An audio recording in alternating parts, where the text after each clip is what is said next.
Hello everyone. In our previous lecture, we have understood the convection mechanism of heat transfer through developing the understanding of diffusion as well as advection mechanism. So in continuation with modes of heat transfer, today we are going to study radiation as the mode of heat transfer.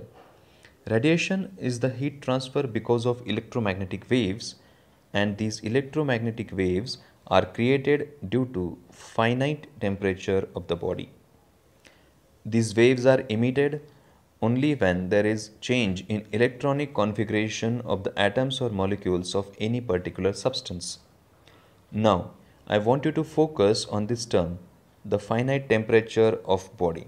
Let us develop the understanding about it. When we say finite temperature, exactly how much is the temperature that we are referring to if we want the radiation to happen? When the radiation will take place, minimum how much should be the temperature of the body? One of the best examples that we know about radiation is that of sun. Earth receives tremendous amount of energy because of radiation from sun, that we already know. But then still the temperature of the sun is very high. So obviously it is going to emit radiation. Rather, it is going to emit noticeable radiation. Then what about the other objects? What about the human body? Human body is at a temperature of 37 degrees Celsius. It is a finite value of temperature, and that's why human body definitely emits radiation in the form of infrared waves. Let us further reduce the temperature level. Let us consider an ice cube which is at 0 degrees Celsius. So let us say there is an ice cube at 0 degrees Celsius. Then the question arises in our mind whether this ice cube will it emit the radiation. So let me tell you, yes, this ice cube, even if it is at 0 degrees Celsius, then yes, it will emit radiation. I will explain this afterwards. Let us further reduce down the temperature level. Let us say there is a liquid nitrogen at 77 degrees Kelvin, my mistake, 77 Kelvin. Then is it going to emit radiation? Because this is very low temperature that we are now talking about. Let me tell you, yes, it is going to emit radiation. Now, why I am able to say this? When we say finite temperature, then we must understand that there are multiple scales of temperature. One is Celsius scale that we use in routine practice, and one is Kelvin scale. If you notice, the temperature of ice is 0 degrees Celsius, which means the temperature of ice is 0 plus 273. So that gives you 273 Kelvin temperature for ice. So that is a finite value of temperature, and that is why ice will definitely emit radiation. And when you apply this understanding to the human body, then human body, as I have already told you, it is at 37 degrees Celsius, and 37 plus 273. So you please do the math. So 230, 237, 240 and 70. So that gives you 310 Kelvin temperature. So yes, human body also emits radiation. This is the understanding that I wanted to develop. So in essence, any body which is having temperature more than 0 Kelvin, remember the value, any body having temperature more than 0 Kelvin will surely emit radiation. You can remember this thing as OK. Radiation, OK. Any body having temperature more than 0 Kelvin, even if it is liquid helium at 0.4 Kelvin, yes, it will emit radiation. Even though the intensity of radiation will be less, but still radiation will be there. So on the basis of this, we can state if the temperature of any body is greater than absolute zero temperature, which is 0 Kelvin and not the 0 degrees Celsius, then surely it will emit radiation. Why I am emphasizing upon this fact, why I am repeating it again and again? Because this is a common mistake made by the students while calculating the physics of radiation in mathematical form. When students are calculating such heat transfer, then they always make a mistake of not converting the given temperature value into Kelvin scale, because of which all their answers are becoming wrong. So this is one thing. Because of physical understanding, I want you people to understand the importance of Kelvin scale in radiation heat transfer. This is the reason that all the calculations of radiation are done using Kelvin scale and not the Celsius scale. So let's move forward now. Because of this understanding, everything in the nature which is having temperature above 0 Kelvin, such as human body, ice, trees, sun, water bodies, they emit radiation at normal temperature, whatever be their temperature. One of the important aspects of radiation is that radiation can take place even in the absence of any medium. In case of conduction, we needed stationary molecules. In case of convection, we needed motion of the fluid molecules. But in case of radiation, even if there is no medium available, still radiation heat transfer can take place. Actually, the radiation heat transfer is more efficient in vacuum. And this is the reason because of which solar energy can reach to the Earth's surface. The radiation that we are studying right now is known as thermal radiation, and it is totally different from the other electromagnetic radiations such as X-rays, gamma rays, microwaves, radio waves, and television waves. These waves are not related to the thermal condition of the body. They do not depend upon temperature of body, while thermal radiation essentially depends upon temperature of body. Now let us understand some practical examples of radiation heat transfer. When you are lighting a campfire, then most of the heat that you are getting from the campfire is because of radiation. Remember, as the temperature of any body or any object increases, the magnitude of radiation heat transfer increases in a tremendous way that we will understand mathematically somewhere in other lectures. Then, right now you must understand, if temperature of any body is higher, then radiation is also higher.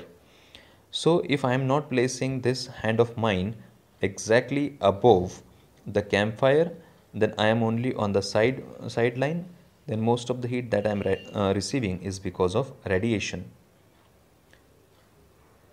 Let us take another example.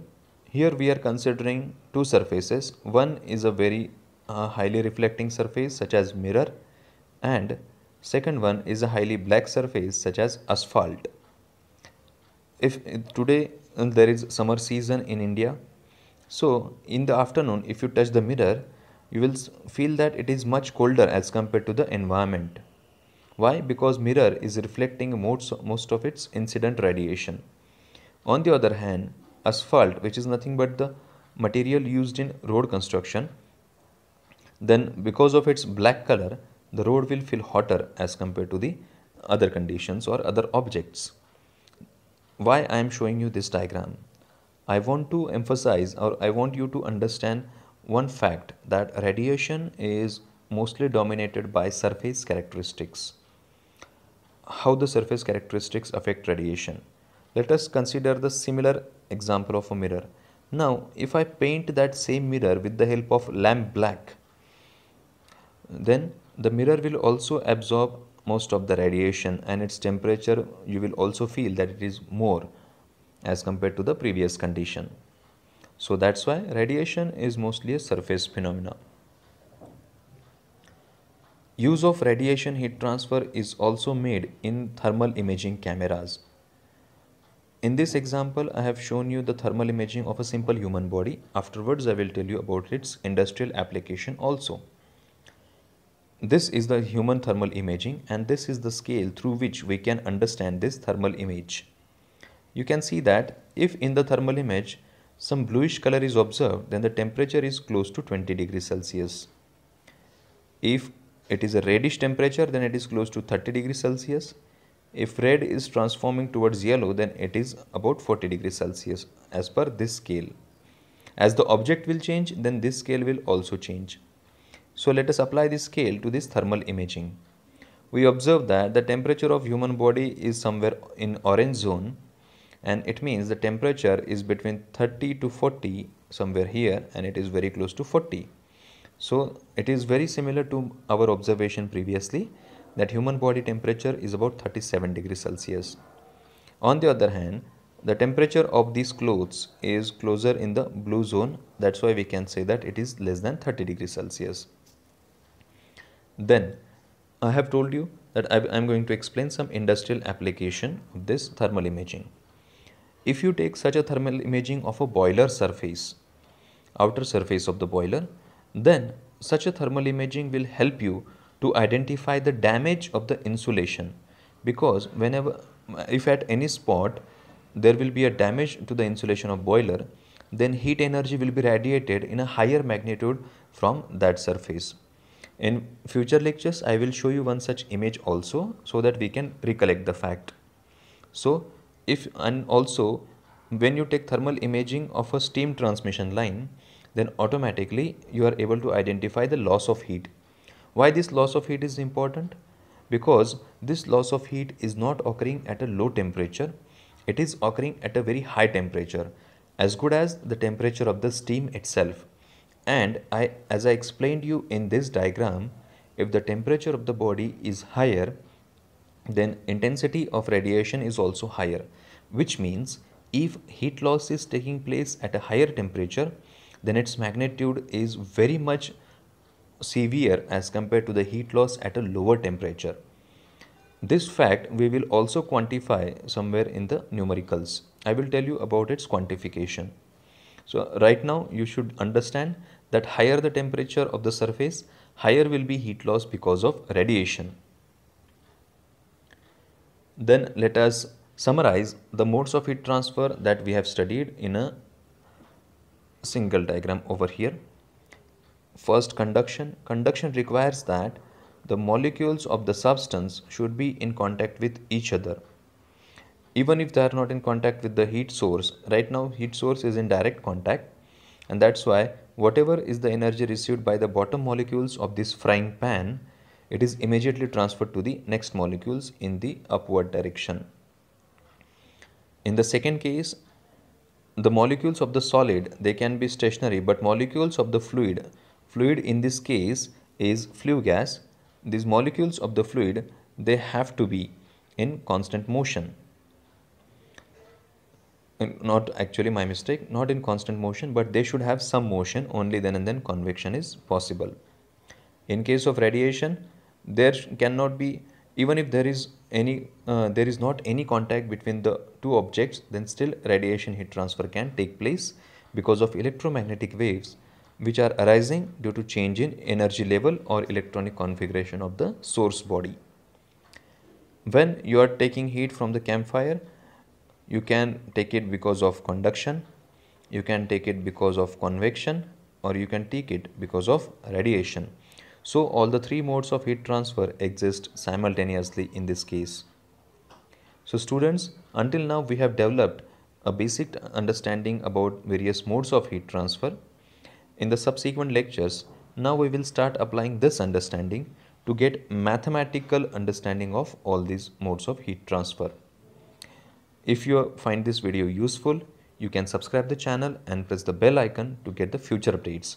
That's it for now. Thank you very much.